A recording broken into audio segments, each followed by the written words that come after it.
Yeah. There you go. All right, thanks, Mike. I'll let you introduce yourself. Okay, you're in gallery view. Can you change that to speaker view? I'm sorry.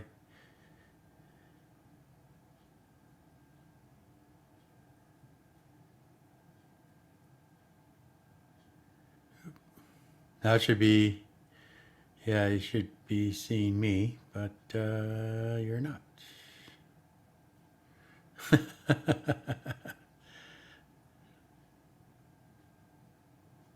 All right.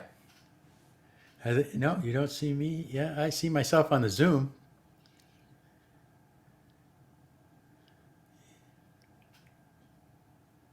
There I am. Can you still hear me? Yep. Awesome. Okay, I'll get going. Leslie, you okay?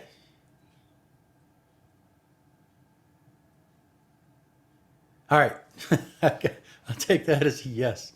Um, Thank you very much for having me, folks. I really appreciate it. Speaking to your user group, and my name is Mike Nelson. We're just going to be talking about Azure in general, and I don't know how many of you have actually been exposed to Azure in your work, working with SQL, working with DBAs, working with other kinds of databases, or if some of you have actually made the journey and are running databases up in Azure. So we're going to be talking about the portal, the shell, the API, and the CLI. It's pretty much, all the bits and pieces that you can do to manage Azure and manage your resources within Azure. So let's move forward here. All right, so I'm Mike Nelson. Those are the different ways that you can reach me. I've got, everything you see there, 35 years. I've been around for a long time. Lots of experience. I am a scripter. I'm definitely not a coder. I couldn't code my way out of a wet paper bag. But I have real passion for the community and teaching and learning. So I do a lot of mentorships. I do a lot of speaking. I do a lot of hands-on with user groups and things like that. I live in the Midwest. I'm one time zone over from you. So it's 7 o'clock here, 7:09 here now. And those are the three things that really kind of get me besides family at first, but beer, barbecue, and gadgets. Those are my passions. So as you can see, my family on the lower side there, and on the left side, you also see that I am a Microsoft MVP in Cloud and Datacenter, VMware vExpert, and a CTA, Citrix CTA. Reach me, Twitter, LinkedIn, GitHub, hit me up, any of the above, and I'll be happy to be able to chat, help you out, discuss things, whatever you'd like to do.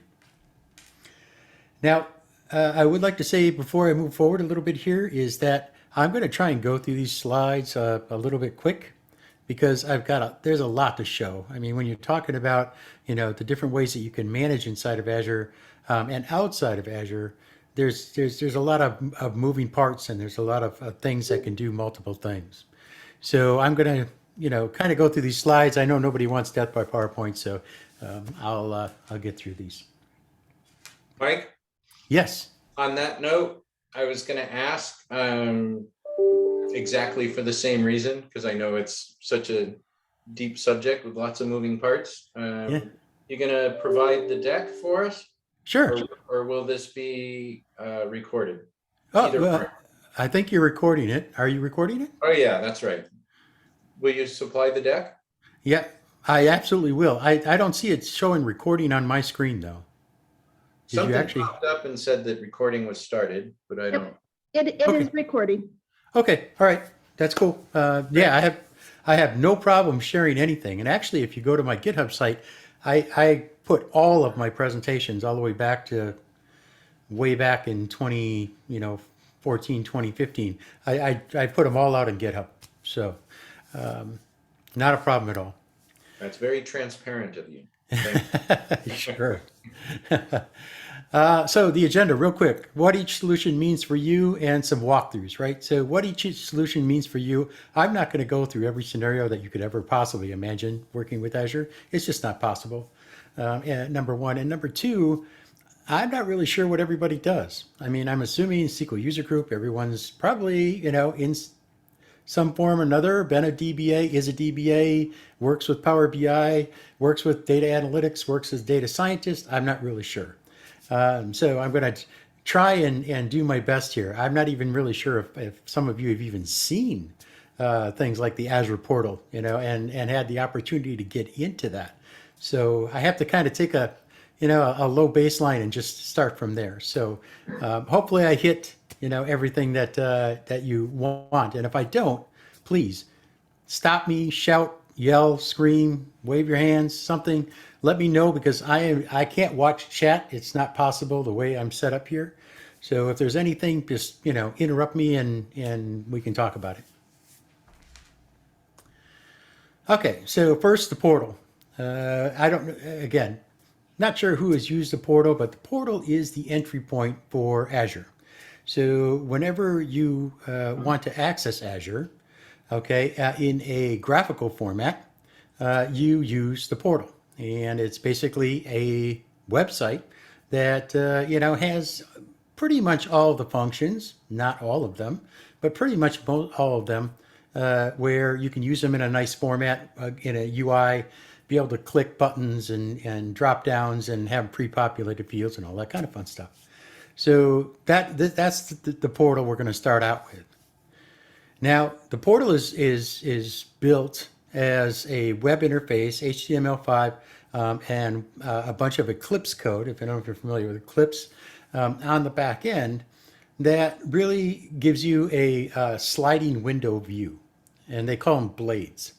So you'll see that when I bring it up on the screen. And it's very well organized for the massive amount of volume that they have to show. Literally, the Azure services right now are just incredible amounts, with infrastructure as a service, platform as a service, software as a service, everything as a service. Literally thousands of different features that you can use inside of Azure. So to try and get them all into the portal, it can get kind of messy. And to be honest with you, and they're always trying to change it, but at the same time, some of the things aren't exposed through the portal, and you have to use the CLI or you have to use PowerShell to be able to manage them. So, like I said, clickety click click. There's a lot of clicking going on when you're inside of a portal, just like any other website. If you're on AWS or you're on Google Cloud, it's going to be pretty much the same.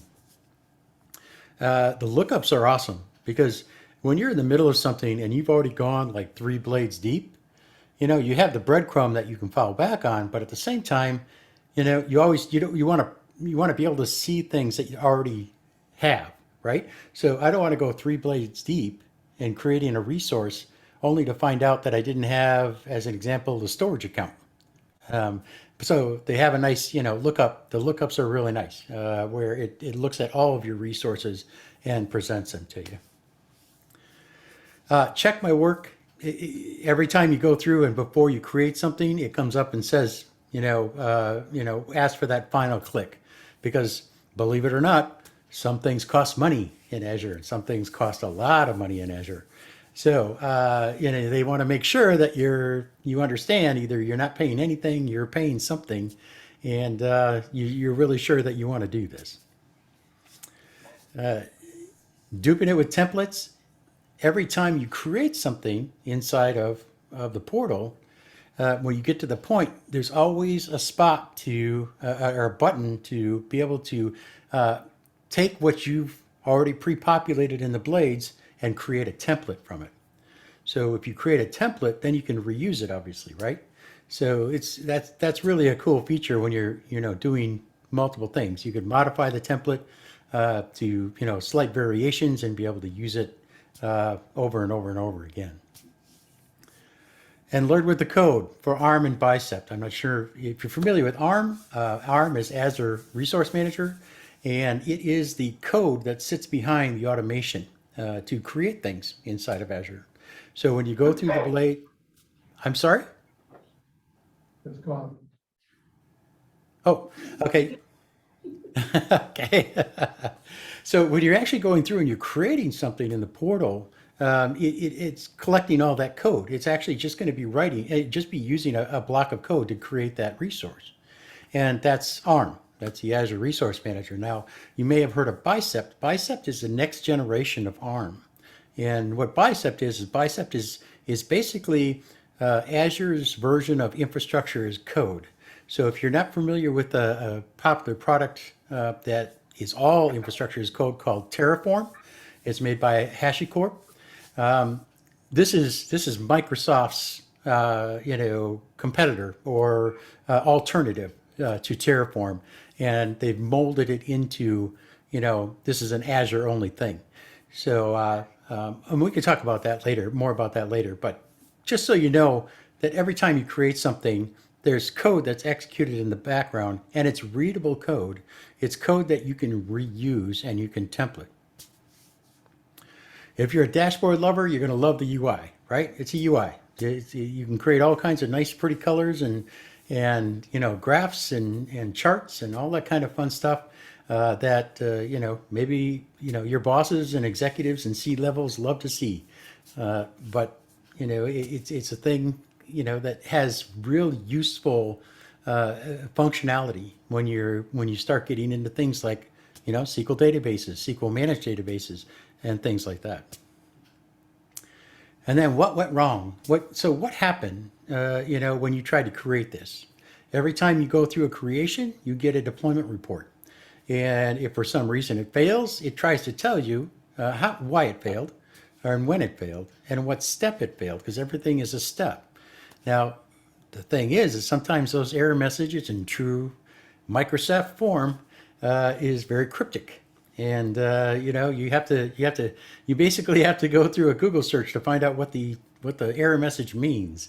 But it sometimes they are helpful, and you know what it is right away, or you didn't have permissions to do this or that kind of thing. But you will get that feedback. All right, so that was the portal. Now we're going to work with the shell. So Azure provides something called the Cloud Shell. And it's just like, I don't know if anybody works with Google Cloud, but Google Cloud provides something called the Cloud Shell as well. There's no trademark on that.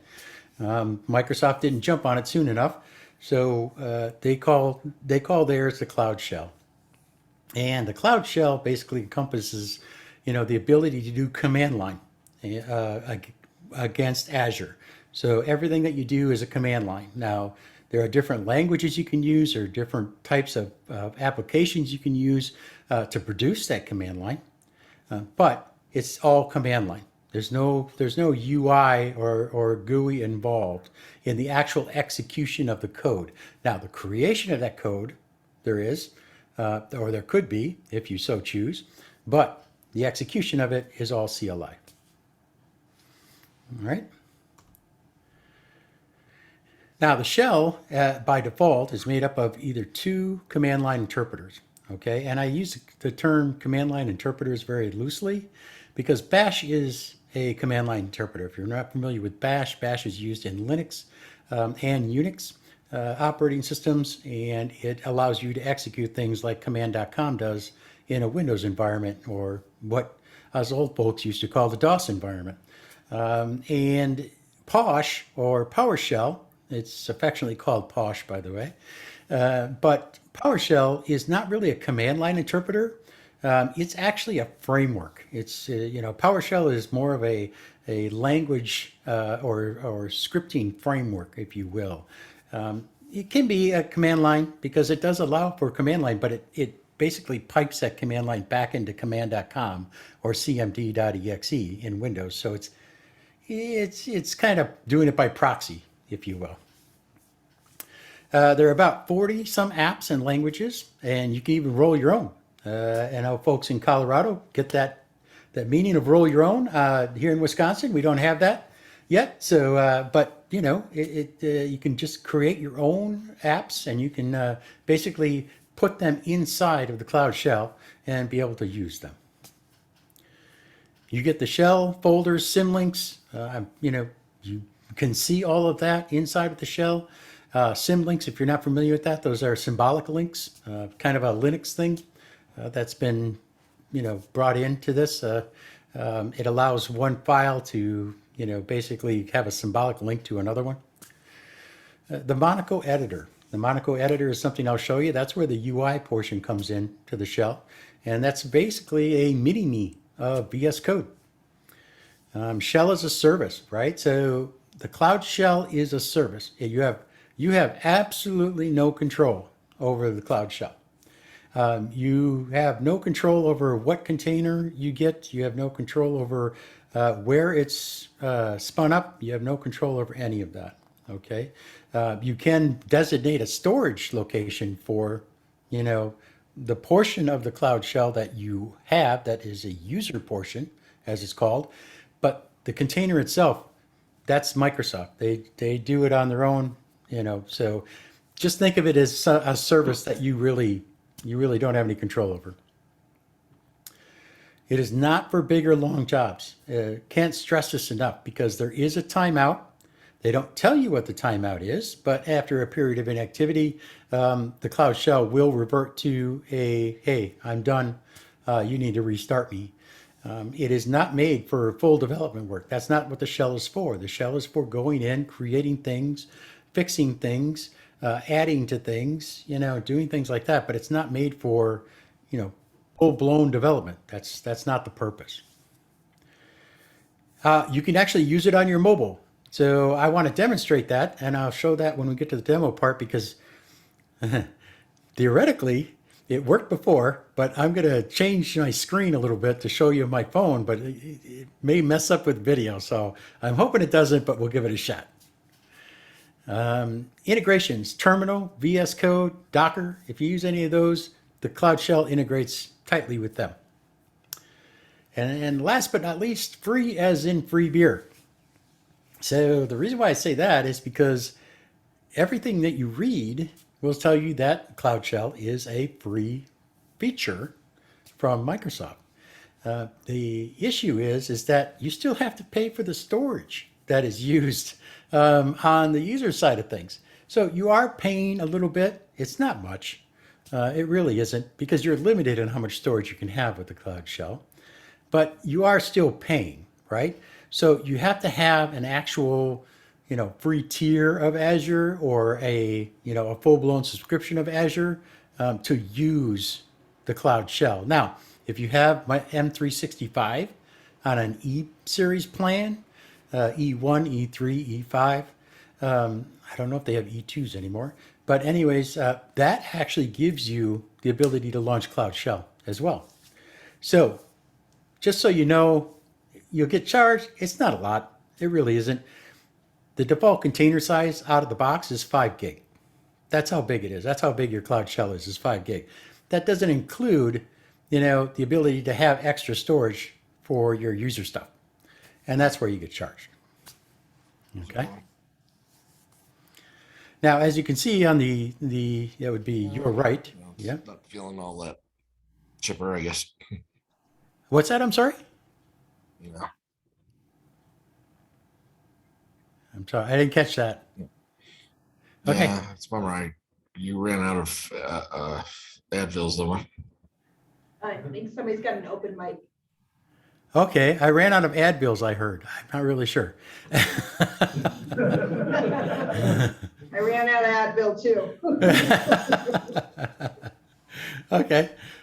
So on the right hand of the screen, you can see this is an actual launch of a Cloud Shell. And then the bottom, and I think I have that highlighted, right. So you can switch between PowerShell and Bash really easily. The thing about it is that switching will reconnect you to the same container, okay, but the processes that you're currently running will go into the background. All right. And I will tell you from experience, a lot of experience, that sometimes those processes don't make it through the transition very well. Sometimes they die, and that's a bad thing. But, again, you shouldn't really be running long jobs anyways in the Cloud Shell. And they warn you about that. So, all right. Let's go to the API. Now, this is, of course, as everyone knows, an API is the heart and soul of anything that's created from a software perspective. If a piece of software does not have an API, then it was coded, from a proprietary standpoint probably with proprietary code, probably with hard coding, probably with, everything. The API allows it to be, accessed publicly and privately. So you have public APIs and private APIs. Azure has both. Azure has both public APIs and private APIs. But the API in Azure is what drives everything. Okay, so when you're using the Cloud Shell, you're using any component of the Cloud Shell, or you're using the portal, okay, even when you're using the mobile app, it is talking to the API in the background for Azure. So it's kind of cool because the API is incredibly complex. I mean, I've seen diagrams on this thing. I don't know if some of you have ever looked at the Graph API, but some of these things, it's incredibly how complex this is. And I don't know how these programmers did it. But, the REST API has, just 6,500. There's 6,500 different command lists just from the PowerShell SDK for the Azure CLI or the Azure API. That's crazy. That's incredible to me. The endpoints to infinity, they're everywhere. You have an endpoint for everything. When you take the Azure API and you combine it with what they call, and I apologize, I mentioned this before, but I didn't explain it. The Graph API, if you're not familiar with that, the Graph API is more centered around M365. It's centered around the Office aspect, the Teams, the forms, the SharePoint, the everything else. But it has integrations into the Azure API because it uses Azure Active Directory, right? So the two kind of talk to each other through a connector on the Azure Active Directory side, just like M365 and Azure talk to each other that way.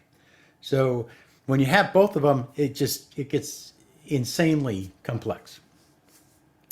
You can use Visual Studio Code, Postman, etc. If you've ever talked APIs, I don't know why you would want to do that when you're just like building database servers or doing things like cloning and backup and recovery and moving things around. If you want to make things, if you feel more comfortable with the API, more power to you. But that's not my first choice by far. In M365, I say right there, use a graph, and then keeping up with changes. It's a daily, if not hourly thing, where the API is changed and added to and modified and all this other kind of stuff. So keeping up with those changes can be somewhat difficult.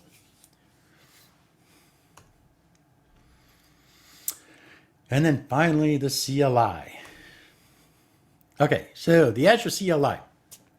Command line interface, for those that don't know the acronym there, but there's basically two, like I said. It's the Bash and PowerShell. Now, what you will get is you also get something called, that's inside of Cloud Shell, but then you get something called AZ CLI. Okay, I don't know if you're familiar with that, but that is the Azure CLI.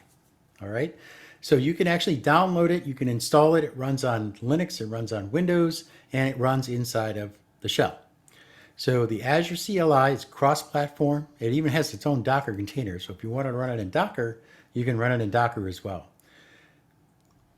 Okay, it's command line, it's Bash, and it's Posh. It's very Bash friendly. It loves Bash. It had to love PowerShell by default, but it loves Bash. And it's a shell script for Bash, right? So it was built on Linux, and that's to be honest. And it actually is a shell script that starts the whole thing off. And it gives you JSON output. So you should, I don't know if everybody's familiar with JSON output, but it gives you a nice clean output as compared to like XML. XML is really messy. And in my opinion, XML is really messy. And JSON's, much cleaner, I think.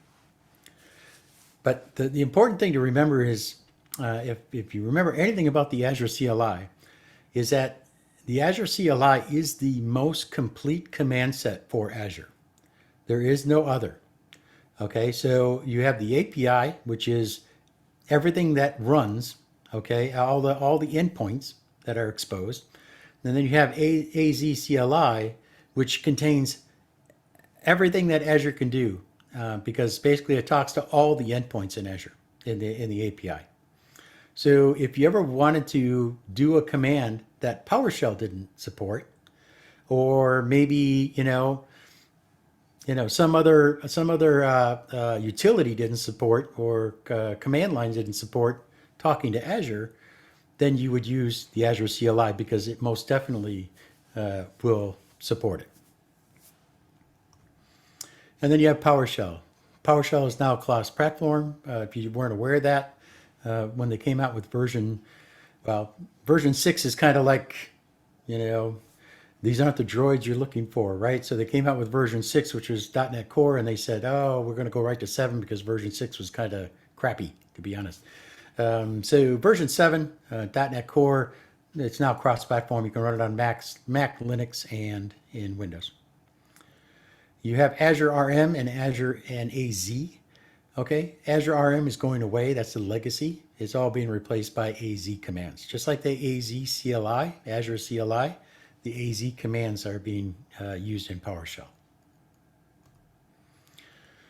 Lots of modules, lots of commandlets. It gives you object outputs. So if you're not familiar with programming, you either have like JSON output, which the CLI gives you. PowerShell gives you objects to work with. So you can take these objects and you can pipeline them to other commandlets, and you can, say you create a database, all right, and then you want to back up that database. You'd be able to create the database in one part of the command, and then use a pipe symbol and pipe it to another commandlet that does the backup of that database. Okay, and that's because that first commandlet returns an object that the second commandlet can use. All right.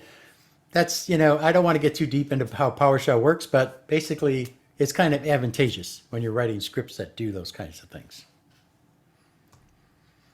And then PowerShell is PowerShell, right? The PowerShell is probably the most widely used language for people that use Microsoft products, and develop things for Microsoft. So from a scripting framework point of view, I should say, it's not from a, language. I think C# or C# or C++ or something like the #1 language. So why do I want to use? Well, you got feature parity, you got flexibility, you got familiarity. If you're familiar with one of these, or you want to get familiar with one of them, and then you just want to try something new. Maybe there's something you want to try, and if you take on a little, test project or something that was fun to do, you just want to try it out, see what it's like. So let's get to the demos. How about that? And I am going to try and switch here. Now, I apologize if this doesn't work. I'm going to stop my video. Hopefully this works without a problem. And now you should see my screen.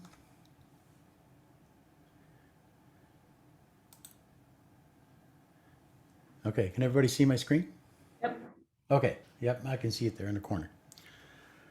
Okay, so the first thing I'm going to do is I'm going to try switching this. Now, I have no idea what's going to happen here, but I'm going to try and show you the mobile app first. And the reason why I'm going to show you is because it's kind of cool. So I'm going to switch my screen here. Oh, I hope this works. Let's see.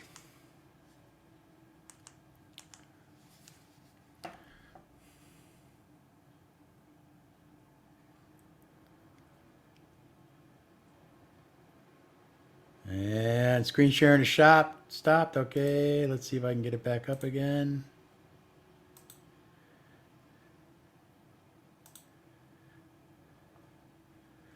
All right, can you see my phone in the right-hand corner? Is that possible? Do you see that at all? No? I don't see a phone. Okay, then it didn't work. I apologize. For some reason, it won't pick up my. I got new monitors, and now I have this whole split screen thing. Let me see if I do this. Yeah. Let me see if I can get it to actually share.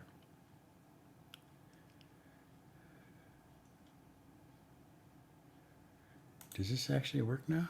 Let me see.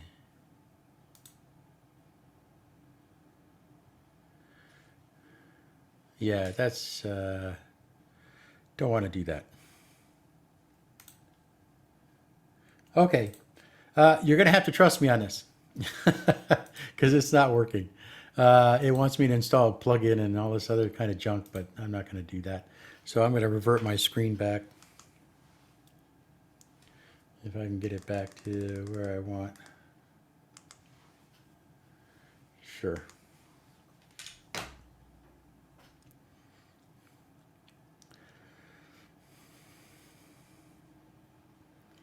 And I'm going to share. Yep, I know you got disconnected.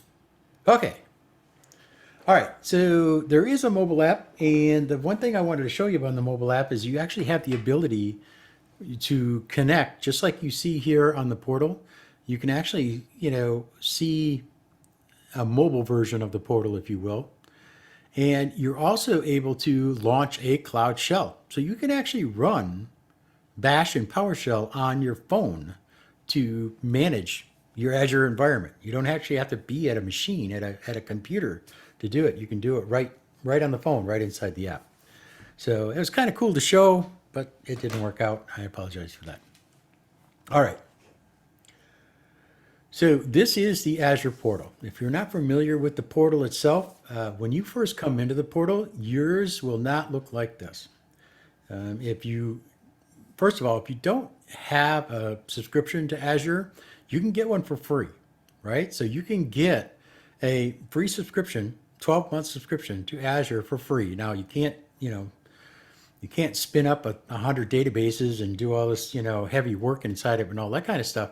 But to try it out, to try new things, to play around with stuff, go for the free subscription, and you'll be able to go in here and try some of the things that I'm going to show you. So when you're in here, like I said, it's not going to look the same.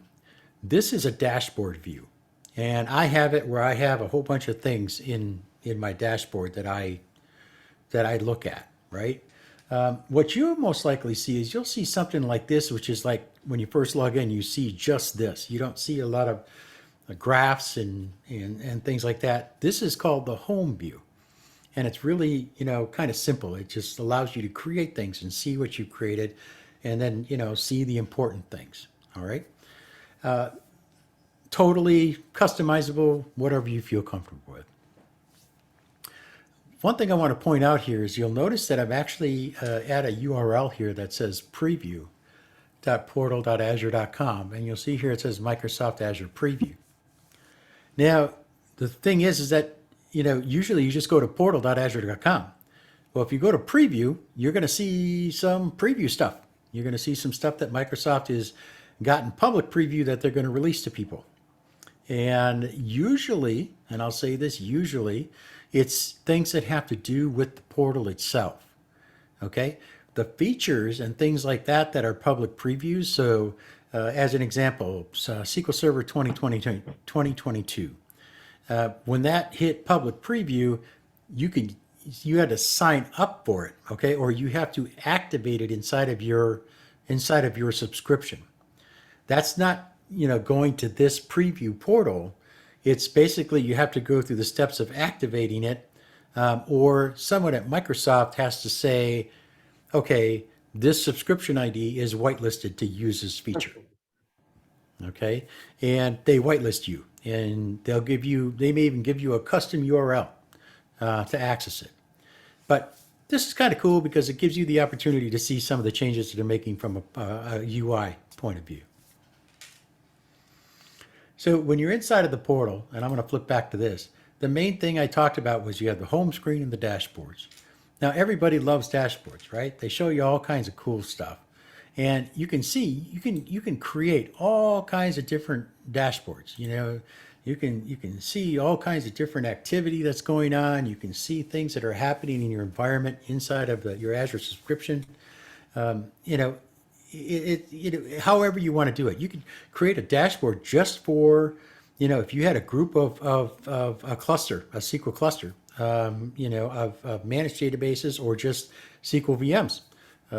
You'd be able to create a dashboard that contains information just about them. Okay, and then you can share that dashboard. This one is a shared dashboard, or you can make them private. So this is kind of cool when you're going in and creating stuff. It allows you to create that customized view. And like I said, you may even have a dashboard that would be for like the CTO types that want to see all the spending and the utilization and all that other kind of cool stuff. I won't go through all these steps, but I mean, obviously you can go through and manage sharing, edit, things like that. But this is the dashboard view. Now, if I wanted to switch back, excuse me, if I wanted to switch back, you always have this little settings, this little gear icon up here.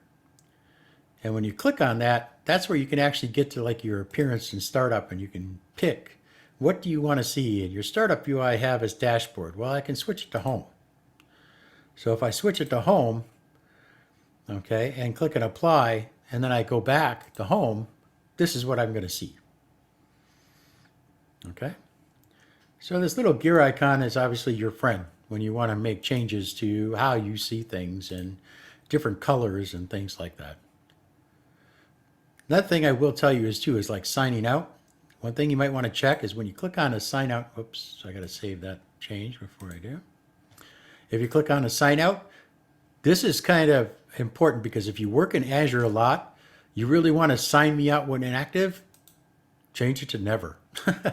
Yeah, I understand. Security people, cover your ears. I get it. We don't want people signed in forever. But if you're just using it as a site to, like I said, try new things, play around and stuff like that, sometimes that's beneficial. And you can set a custom duration. So if you want to make it 3 hours, 4 hours, 5 hours, whatever. But that's your call. Now, of course, administrators have full control over this, so they can force you to sign out. So if you're using an enterprise plan or you're using a plan that is managed by a partner or a vendor, they can limit that. All right, so just to give you a breakdown of the screen, we have here, going back to the home or the dashboard, we have the main content screen, if you will. We have search, which will search through everything. Okay, I'm talking everything here. Services, docs, resources, you name it. It searches through everything. Even searches Microsoft Docs. So it searches everything. It's kind of like Bing. I think they actually use Bing as a back end. But and then we have your taskbar. Basically, some of the things that you can do here, right? And you won't really use like the directory feature unless you have multiple directories you work with. It really depends on how your subscription and tenant are set up. I'm not sure.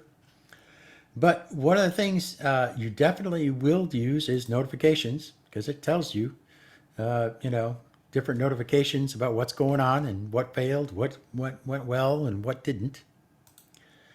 But the other piece I want to show you, before I get to that, of course, we have what we call right here, the sidebar. This is actually what's affectionately known as the flybar in Microsoft. So this is the flybar. Other web designers will call it just a sidebar, but it actually is a flybar because every time you click on something, okay, you get a blade a blade that flies out. All right, so if I click anywhere in here, if I go to Advisor, you get a blade. If I were to click on anything inside of a blade, you get another blade, and then you get another blade, and you get another blade. Okay, these are the blades that I was talking about before. If I go down to SQL databases, it'll list your SQL databases. Once you click on a database, then you have, now I have 1, 2, 3 blades that are open. And if I click on one of these, either it'll replace this blade or it'll open a new one. So you can see how, going back to what I was saying in the beginning, get kind of complicated. All right. I always look for the X in the corner too. The X will close the blades out. All right. So you'll notice that all of these features here, when you first go and sign up, you will not see all of these. Okay. The only way you'll be able to really find anything is by clicking on all services, or just if you already know what you want to create, is create a resource.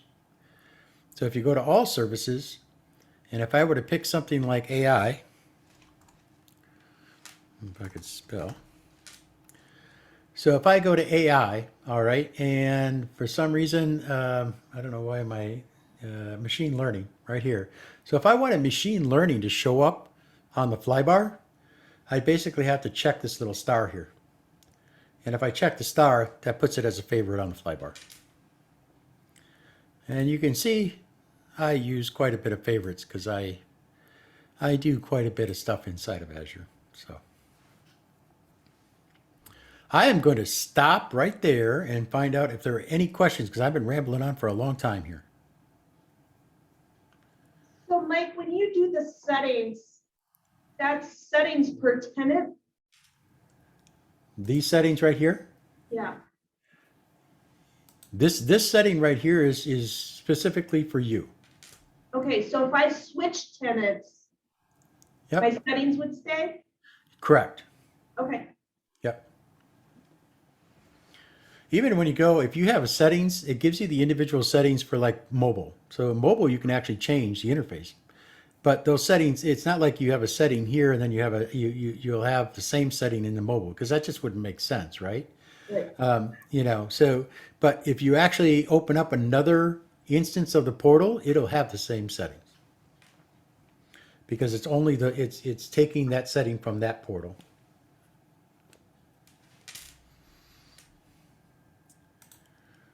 Okay. All right.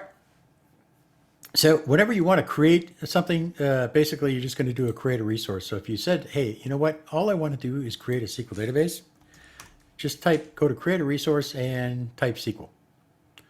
Okay. Now this is not going to give you all the options that are available. There's no way that you're going to get all the options that are available because there are just too many. And these are some that are paid, right? So Zamero is, you know, you pay for that.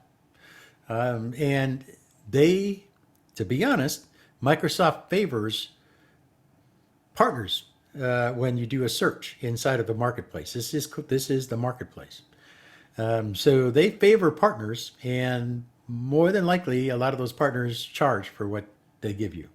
So if you just want to create a SQL database, don't just type SQL. Okay. What you want to do is, let me get back to where I was. First of all, the popular ones, right? So you see SQL database create. Boom, there you go, right? Otherwise, you're going to type who the actual manufacturer is because that is the easiest. And whenever you type Microsoft, that's where you're actually going to get, I just hit enter here, and that's when you get the whole listing of everything that Microsoft offers.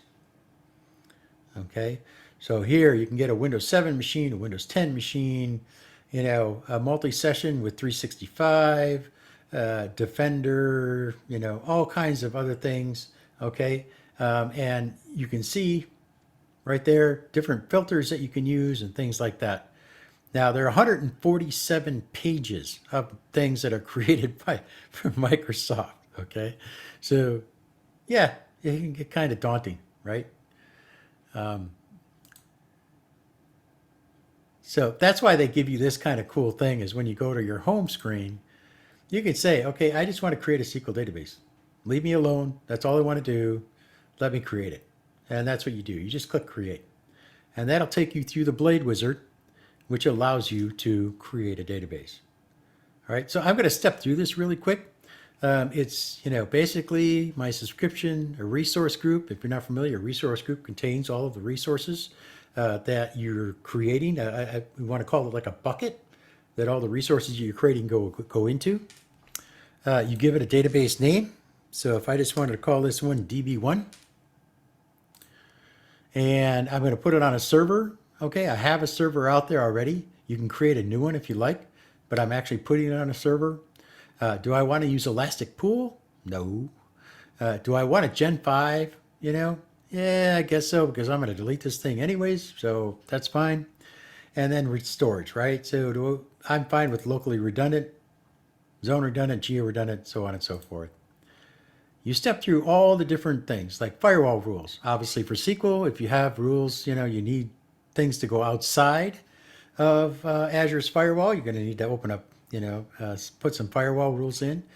I don't recommend that, but hey, whatever your need is, right? You do have the option to create a private endpoint, which is much more secure. That allows you just to connect directly to the endpoint. And then you get all kinds of other things, connection policies, encryption. I don't have time to step through all of these. Again, security, more security stuff you can pick. Additional settings, you want to use a different data source. What's your database coalition? Do you have a maintenance window that you'd like to specify? And then most importantly, and I cannot stress how important this is, especially in being a person who has to sometimes go in and clean up other people's messes inside of the cloud, please use tags. It's critical that you use tags to identify who created what, when they created it, and why they created it.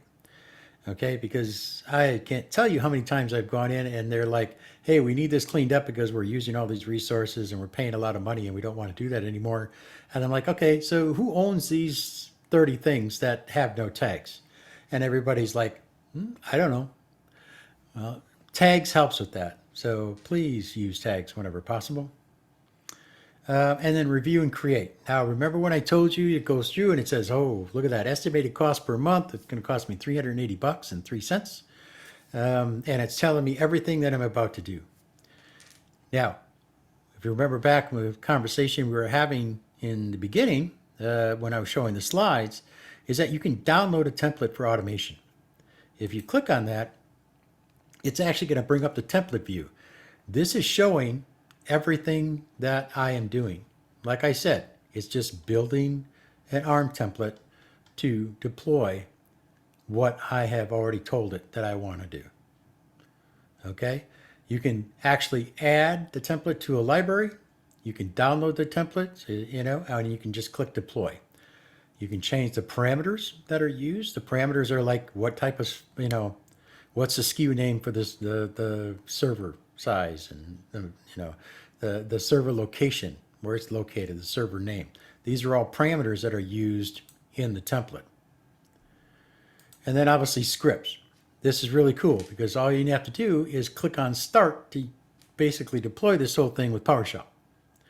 Or you can click on Start here and deploy the whole thing with Azure CLI. And you know what this is going to do? This is going to open up a Cloud Shell and it's going to execute it. Okay?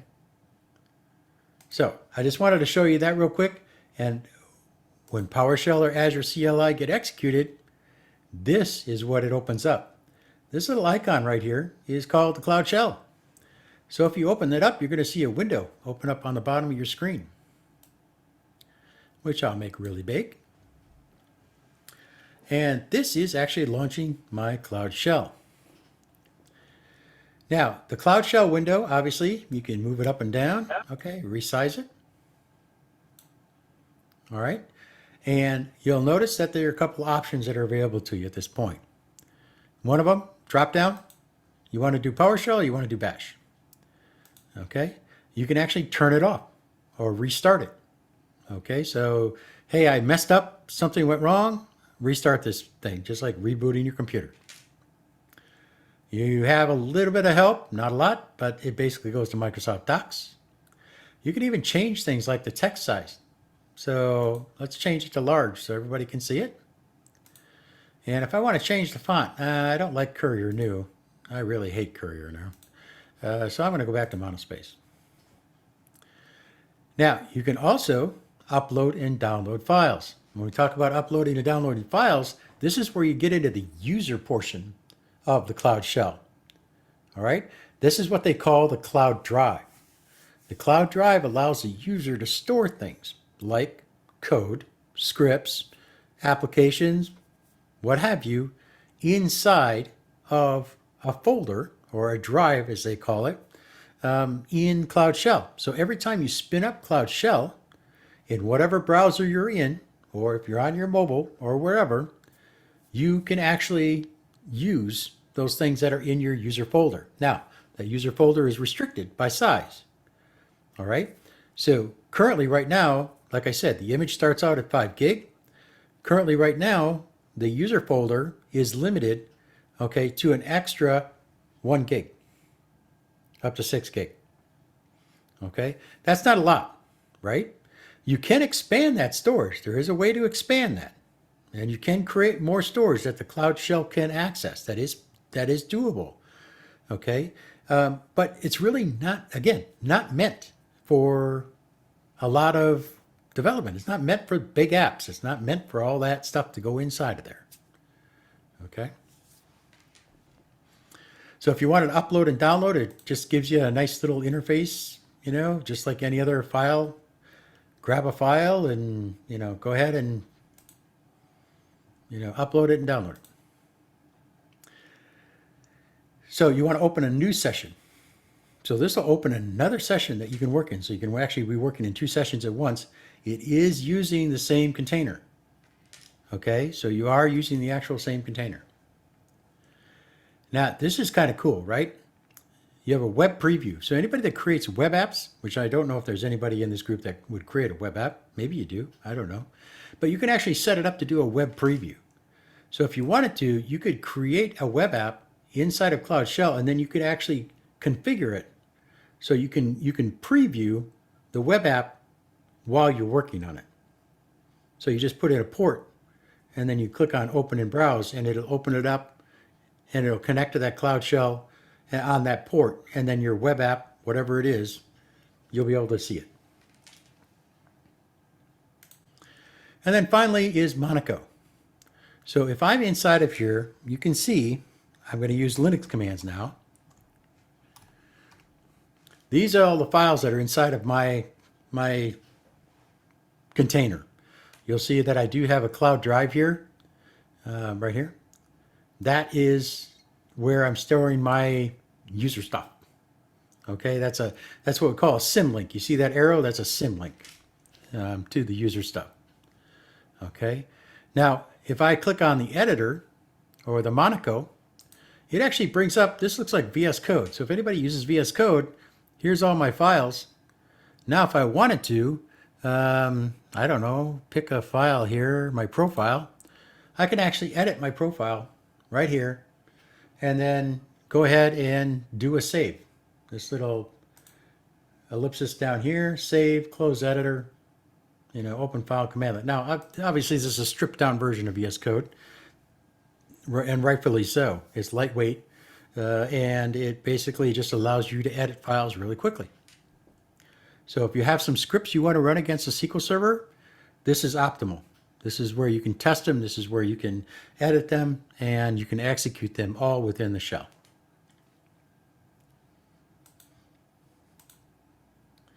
Now, some people will say, Mike, that's way too small.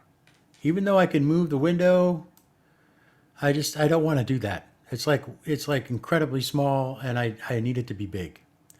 Well, very cool, because you can actually go to a website that is shell.azure.com. And shell.azure.com will launch a full screen Cloud Shell for you. So that's all you get is the shell. So if you're doing quite a bit of work, this is probably where you want to be, right here. And it's much more comfortable to work in than, you know, being inside of that little window there.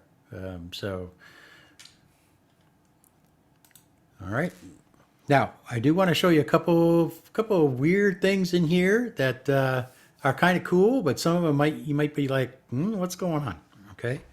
So I did before is I did something called a Linux command called an ls. And what ls does is it's a listing in Linux. It's just like a directory, okay, in Windows. When you open a command prompt or PowerShell and you do a dir, it's showing you the folders that are there. And I had the -la because it gives you the attributes. So it's the same thing as kind of like doing a dir with a -p. It gives you all the technical details of all the folders and files and things like that. So it's doing the same thing. It's giving you all the technical details about particular files and folders. So I'm inside of the Cloud Shell, and you'll notice I'm inside of the folder home/Mike. Okay, and I just did an lsla, which is a Linux command. What happens if I do the Windows command? What happens if I do a dir? Okay, well, that just cleans it up, right? It doesn't show me all those hidden files, those dot files. All right, so you notice that both dir and ls, Windows and Linux commands both work inside of the Cloud Shell. Cross-platform. Really cool. Now, I'm going to clear my screen. How do I get to using the other functionality of Azure Cloud Shell, being able to actually access my subscriptions? How do I do that? Well, it's really easy, actually. You just type CD and you type Azure with a colon behind it, kind of like you're going to a drive, right? When you do that, you're given a new prompt. It's just Azure : /. Now, when I do an ls in there, yeah, still shows me, you know, those files, right? Watch when I do a dir. What the? Look at that. Now it's telling me my subscriptions. So it's not giving me the files. It gives me the ability to go into a subscription. So if you have multiple subscriptions, like I do, you can just basically go command line and CD, just like you would a drive, into the Microsoft, you know, mine is Microsoft MVP Azure Sponsorship. I can CD into that, and then I do another dir, and it shows me my resources. Wow, I can go to my storage accounts, I can go to my virtual machines, I can go to, you know, just about everything. So if I went into my virtual machines,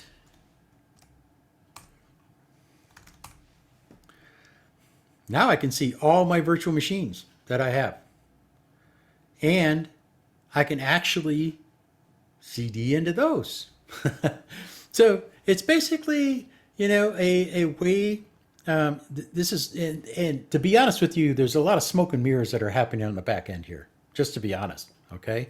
But it's a way for everything to be addressed as an object. Everything is a file. Everything is a folder. Everything is some kind of object that can be addressed by scripts and commands and such. Okay?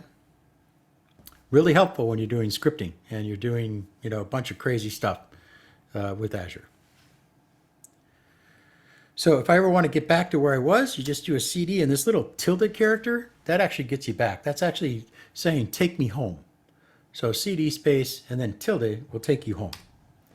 And that brings me back to my home directory. Kind of cool, I think. Now, some folks are saying, what about this AZ command that everybody's talking about that does everything in Azure? Well, that's basically, it's just available. You just type AZ. Okay, and when you type AZ, it'll give you all the options that it can do. You look at this, it can do pretty much everything. You know, everything that can be done inside of Azure, it can talk to, and it can manage. And the reason is because it's talking directly to the API. So if I wanted to, I could take this AZ command. I'm actually going to switch over to Bash to show you that when you switch over to Bash, you click confirm. And now it just basically is in the same container, but it just switched over to a Bash shell. This is a Linux Bash shell now, okay? So I'm in here. I can still do AZ because AZ is available, you know, inside of the container. And if I wanted to, I'm like, okay, so why don't we use the AZ container, the AZ command line to create a database? So all I would need to do is, and I'm going to clear this. Whoops. I just screwed up things, didn't I? Oh, there we go. I want to clear, oh, that's right, it's Linux. You have to use a clear command, not CLS. You have to use a clear command. But basically, I apologize, I'm copying and pasting from another screen because this is a big, long script. But if I were to paste all of this in here, this is basically going out and creating a database, okay? Inside this resource group, the server is demo Azure SQL Server. The database is demo Azure SQL DB. It has a login. It has a password. I could have assigned it an IP, but I didn't. And it's right now, as you can see, it's creating this database server for me in one script. Boom. All right, so once that's done, AZ is just taking care of everything for me. You don't have to worry about it. When it's done, it'll tell me everything about what I just did. And if I wanted to, then I can go out and I can just basically delete it. Okay, I can go out and just delete the resource group. Now this is going to take a little bit to run. So I'm actually going to switch over to PowerShell. Okay, any process in bash will go to the background, so that baby should keep running, right? It should. Let's see. So now PowerShell is up. Now, what's the most favorite tool from a PowerShell perspective that SQL folks love to use? Please, somebody tell me it's DBA tools. Please. Yes. Because it is. DBA tools by far. Chrissy Lemire did an incredible job when she created that. And all the other folks that are involved in that. But I got to tell you, DBA tools has saved my hide more times than I can count. And people are like, well, what can I run inside of Azure? Well, if I flip over here real quick, Azure has all this ability. It has Linux tools, it has Azure tools, it has text editors, build tools, containers, and here's databases. So you can run a SQL command utility and you can run MSQL scripter if you're not familiar with that. Okay, that's built into the shell. So if I type MSQL, what is it? Scripter. And I think it's just H. You can see it's native. If I wanted to run Terraform, okay, if I just run Terraform, Terraform is native. All right, you can see. You just need to run it. You don't have to install anything. It's there by default. Okay, so you're like, well, I want to use DBA tools. Well, guess what? You're in PowerShell. Install module DBA tools. Boom. You're going to get DBA tools installed for you inside of your Cloud Shell, and you'll be able to use them against the databases you have in the Azure environment. No trickery or anything like that. It's basically just a PowerShell module that's going to be loaded and installed. It's taken its sweet time doing it. It was quicker before, but there it goes.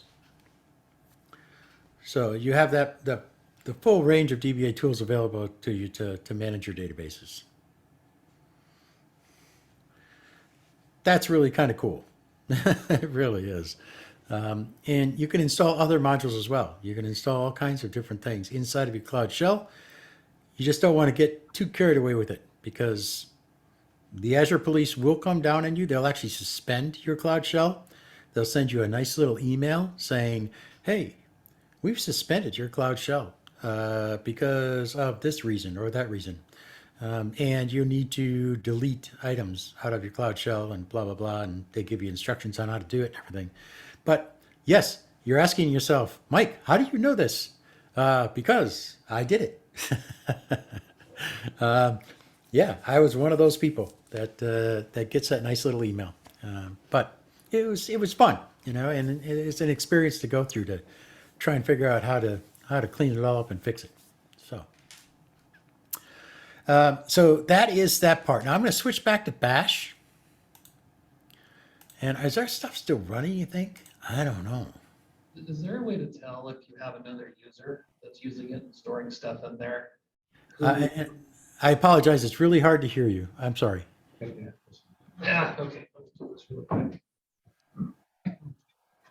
So if you have multiple users and somebody's using a lot of space and you run out of space, can you tell who's doing it? So each individual user gets their own storage container. Okay. So it's not like you share. You do share the storage space within a subscription because obviously you can't use more than your subscription allows. But each individual person gets their own allotment of storage for Cloud Shell. Okay. So you can tell right away if one person gets the email and the other 5 people don't, then you know who's running over. Okay. Yeah. So this really doesn't tell me, if it actually finished. So, hey, what do you think if we went into the actual portal and I close this shell and I actually go, well, you remember that resource group name? That's fine. I think that was Demo Azure SQL Resource Group. Look at that. Oh, there's my SQL server right there. And there's my SQL database right there, up and running. So that's simple. If you're not familiar with everything that you can do inside of Azure for SQL, this is obviously a SQL managed server. You know, you have SQL managed, SQL managed databases as well, which is different. Microsoft takes care of that. You just create the SQL. But there's a difference. There's SQL databases, and then there's SQL, what is it? SQL managed something. I don't have it on my favorites. Okay, so that is pretty much what I wanted to, show you inside of the CLI. Okay, this is everything that you can do, all kinds of fun things that you can incorporate. You can add your own stuff, like I said, roll your own. You can do things, from an aspect of, quickly doing them inside of a little window, opening up the whole shell.azure.com, and doing everything big, editing files, uploading, downloading, all that kind of stuff, and basically controlling your environment inside of this window. Now, some folks have said to me, and this became an issue like, I don't know, probably 3 or 4 years ago, they'd be like, well, I don't have the ability, okay, in particular instances where I want to use a browser, right? Because some browsers are locked down and Azure flakes out on them and the UI and stuff. So I don't know if you knew this, but Azure actually makes its own app. And I'll bring this into view. I'm sorry. So you can actually download the Azure portal as an app. And when you download it as an app, I don't even know what that is. When you download it as an app, it's basically going to show you the same portal. I forgot my password's like encrypted to 10th degree. So I'm not going to go through this, but it basically just shows you the portal, and it's a separate application. And this application can run, outside of your browser. So you don't have to worry about, browser restrictions and proxies and all that other kind of fun stuff. Now, most of you are familiar. I'm just going to jump around a little bit. Azure Data Studio. Azure Data Studio, you can connect to Azure. You can connect to databases that are in Azure, and you can control them there as well.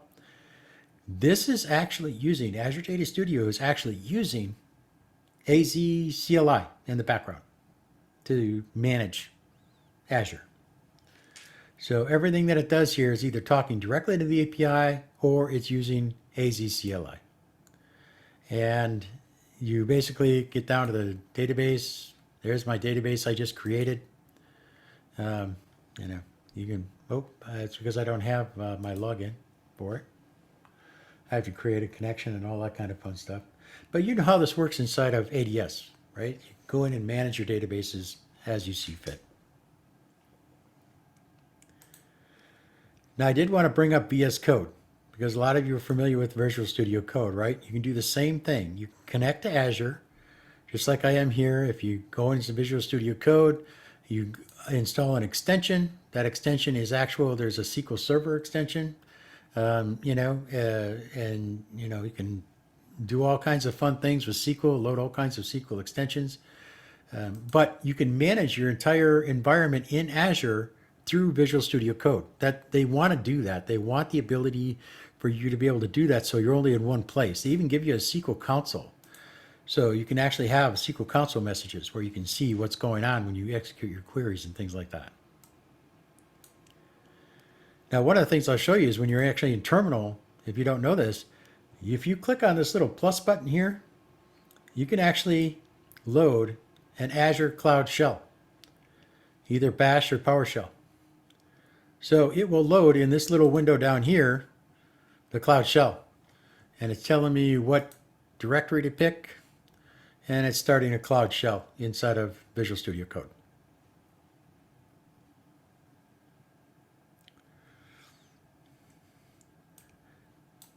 That's kind of cool when you're actually editing inside of VS Code. All right. Now, couple more things I wanted to show you. I see there's something in the chat. I want to make sure that I'm not missing anybody. Oh, DBA Tools IO. Absolutely, Jeremy. Very, very cool. So I don't know how many of you actually use GitHub. Okay, well, hang on. One thing, but I just noticed one thing I want to do before that. I apologize. Remember when I was talking about AZ? Okay, and everybody's kind of like, I really don't know the command line that well. I want to show you this cool thing that that I talked about last fall. But they actually have something called interactive. So if you type AZ and interactive, it's actually going to bring up an interactive environment for executing the AZ commands. Okay, so right now it's installing, sending telemetry. Go ahead, take my money. Yeah, okay. But you can actually execute commands in this little. I hate to say it's basically a DOS type of editor. But if you start to create, if you just type like SQL, you know, it brings up. Oh, didn't like that. Oh my goodness. Well, usually it'll bring up a thing that'll say, you know, what commands you can run. Let me see if I can get rid of that. Let me see. Is it Command F1? No, nope. Didn't like that at all. Let's see. It's airing out everywhere. Oh no, oh no.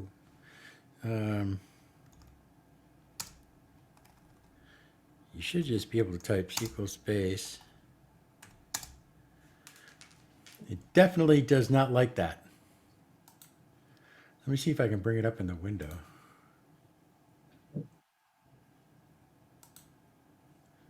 See, the problem is I'm going to be using the same container, so hopefully it doesn't flake out on me here. This is a PowerShell one, though. Maybe it'll...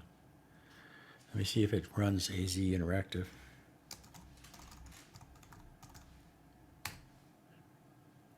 Okay, so if I type SQL, right? Nope. Okay, so it doesn't work, and it's in preview and under development. So it worked before, but it doesn't work now. I probably messed it up. But basically what it would do is, you can look this up. It would show you, you know, hey, this is what you want to do. What do you want to do? Create a database? This is a command you'd use. So it's really kind of an interactive help system for using the AZ command. And, you know, demos will be demos. I apologize it didn't work. It should have, but it didn't. Okay, so I want to show you a couple more things here. So I don't know how many of you actually use GitHub for sharing code or, you know, doing things, sharing, doing pull requests or creating issues for folks and stuff. But if you're familiar with GitHub, you know, if you're not, you really should be. Even as a DBA, even as a sysadmin, whatever your job may be, this really is a great place to be able to share things, share code and scripts and things like that. But did you ever know that when you're inside of GitHub and you're inside of a repository that you have maintainer permissions over? Did you know that you can just hit your period key? When you're in here, just hit period. And when you hit period, GitHub opens up its own web editor. So you can actually edit the files that are inside of that GitHub repo. And this is a version of VS Code. This is actually VS Code. So this is really kind of cool. You just hit a period and you I can edit any of these files. You know, if I want to edit my Azure usage.ps1 file, and it'll push it directly to the branch inside of GitHub, modify the file right there, and you're all done. You don't have to worry about, you know, doing any pulls or anything like that. You're done with it. So I don't know if anybody finds this useful. I find it incredibly useful. Now, I want to show you a couple of reference points and I'll stop talking. Code samples. Everybody loves code samples. You go to docs.microsoft.com, you search for code samples, and you type in SQL, and you're going to see there's all kinds of different things that you can run. So if I actually wanted to run a code sample where I'm creating God forbid, I'd want to create a Django SQL server, but Azure SQL with GraphQL samples. If I click on that, okay, this is where you actually get the information on it, but then you can actually browse the code. It takes you right to GitHub, and it tells you how to actually implement the code and what to do with it. So that's kind of cool. If you're playing around and you want to learn something, that's really helpful. I mean, that's not to say inside of, this is code samples, right? If you were to actually search for the Azure templates,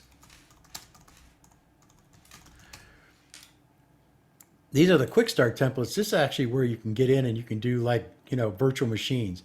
Or if I want to migrate a SQL database using Azure DMS.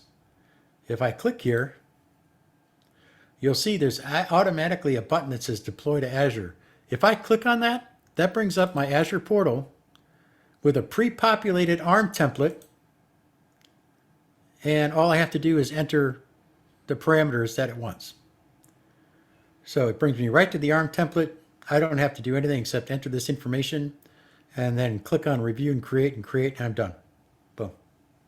Don't have to do anything else. Don't have to reinvent the wheel, if you will.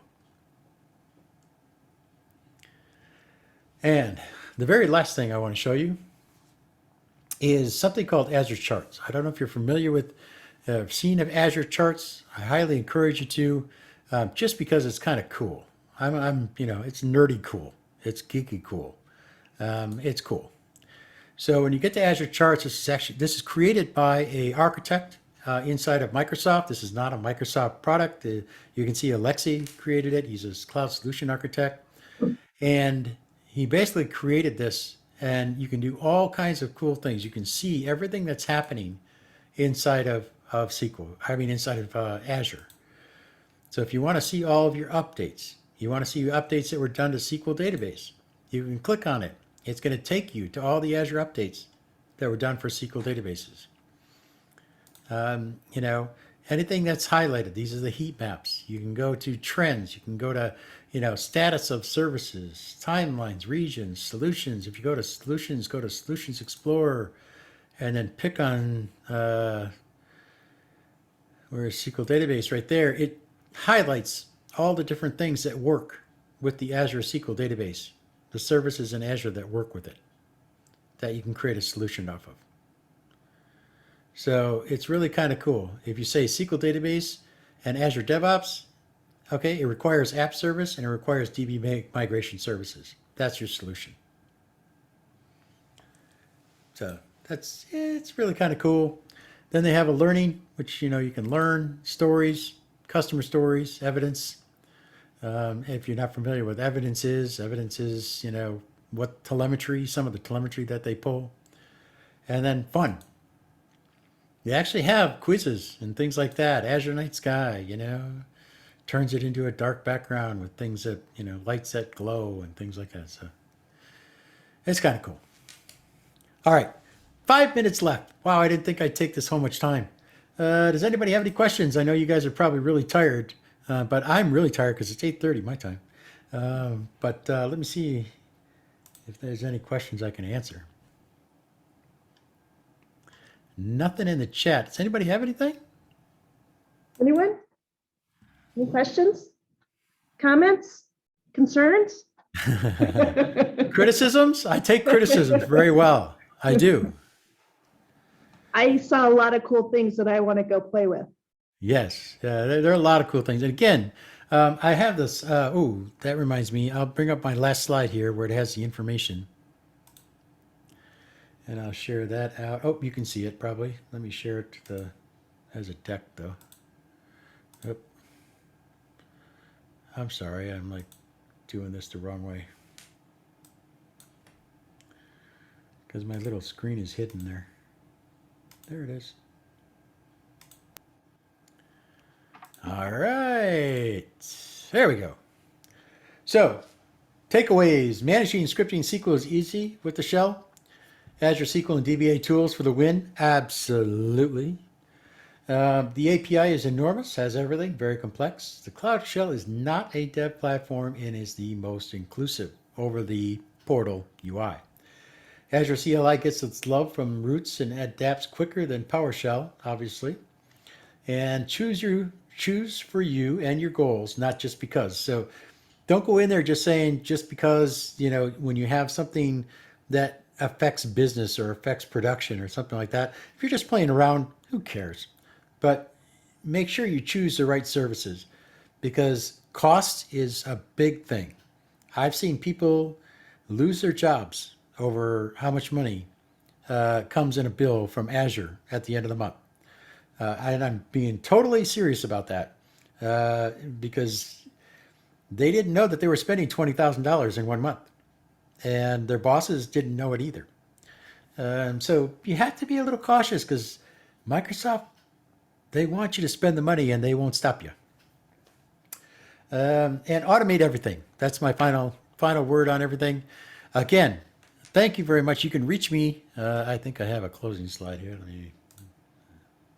There it is.